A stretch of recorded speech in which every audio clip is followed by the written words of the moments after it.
Good evening everyone. जो आज आप के लिए हम जो टूल लेके आए हैं वो प्रोडक्शन मैनेजमेंट सिस्टम है।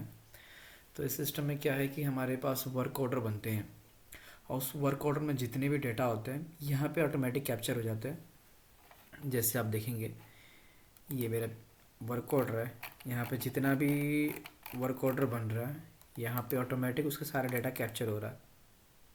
ठीक है, आप देख सकते हैं यहाँ पे लास्ट एंट्री जो भी यहाँ पे वर्क ऑर्डर के अंदर आएगी वो ऑटोमेटिक ही इसने कैप्चर कर लेना। जैसे यहाँ पे इस कंपनी का डेटा है, आप देख सकते हैं इस कंपनी का डेटा यहाँ पे ऑटोमेटिक कैप्चर हो गया है। यहाँ पे आपको हर एक बार यहाँ पे आपको न्यू डेटा देखने को मिलेगा। ठीक है, तो ये हो गया अपना डेटा जो कि अपने वर्क ऑर्डर से आ रहा है। सेकंड आप देखेंगे यहाँ पे टाइप बना है प्रोसेस। तो यहाँ पे आपने अपनी आइटम नेम डाल देनी जितनी भी आपकी आइटम नेम है और उसके यहाँ पे प्रोसेस आपने डिफाइन कर देना।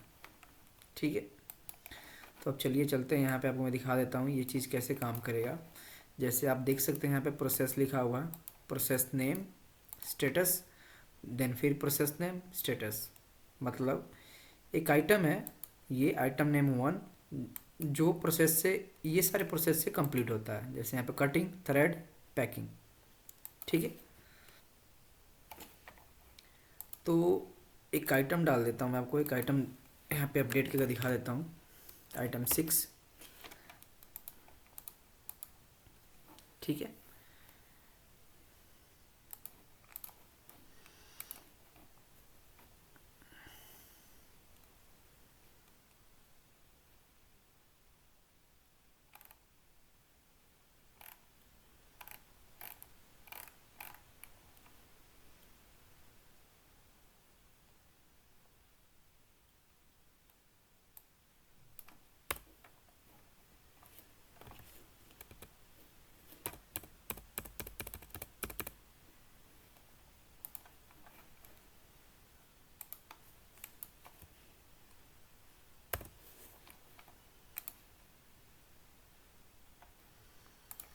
ठीक है, तो यहाँ पे मैं आइटम डाल देता हूँ। जैसे कटिंग है, जैसे मैं आपको यहाँ पर डाल के दिखाता हूँ, परचेज होगा पहले एक आइटम। ठीक है, देन कटिंग, थ्रेड, जिंक,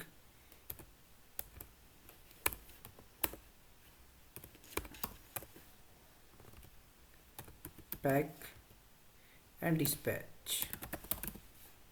ठीक है, ये आइटम है, आइटम नेम 6 जो कि इस सारे प्रोसेस से कंप्लीट होता है। तो वापस पीएमएस पे चलते हैं, मैं आपको दिखा देता हूँ यहाँ पे।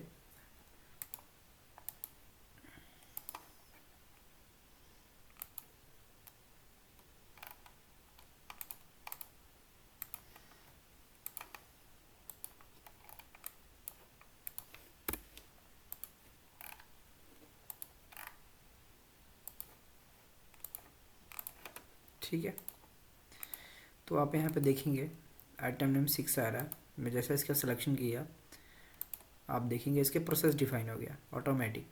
यहाँ पे कोई फार्मूला नहीं है, आप देख सकते हैं यहाँ पे ये स्क्रिप्ट से ऑटोमेटिक इसके सारे प्रोसेस डिफाइन हो गए। जैसे purchase, cutting, thread, zinc, packing, that dispatch. ठीक है, ये डेटा आपके प्रोसेस से ऑटोमेटिक इसने उठा लिया। 1 2 3 4 5 6 ये कंप्लीट होता है प्रोसेस 6 स्टेप से। तो आप देखेंगे यहाँ पे आइटम नंबर 6 के 6 प्रोसेस इसने ऑटोमेटिक ही इसने क्रिएट कर दिए। प्रोसेस वाले जितने भी आपको कॉलम दिख रहा है सबके अंदर इसने क्रिएट कर दिए।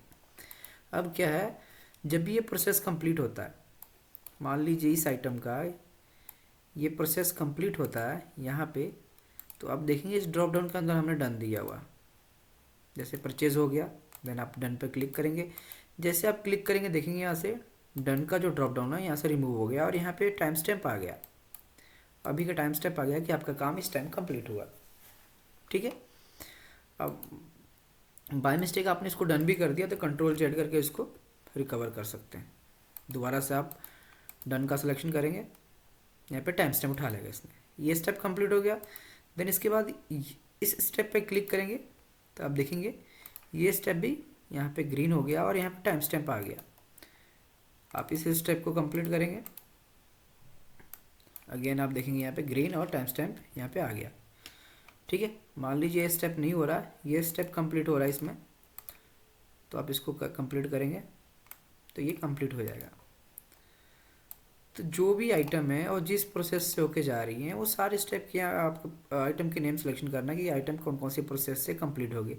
जैसे मैं 1 का करूँगा तो आप देखेंगे 1 नंबर आइटम के लिए क्या क्या प्रोसेस होता है, वो चीज़ें यहाँ पे ऑटोमेटिक आ गया। कटिंग, थ्रेड, पैकिंग, मतलब ये आइटम जो है 3 स्टेप में कंप्लीट हो जा रही है। ठीक है, तो ये सिस्टम कुछ इस तरीके से काम करेगा। आप यहाँ पे फिल्टर लगा के भी देख सकते हैं कि आपका कौन सा आइटम किस स्टेज पे पड़ी हुई है। ठीक है, तो आपको रिपोर्टिंग करने में बहुत आसानी हो जाएगी। Thank you.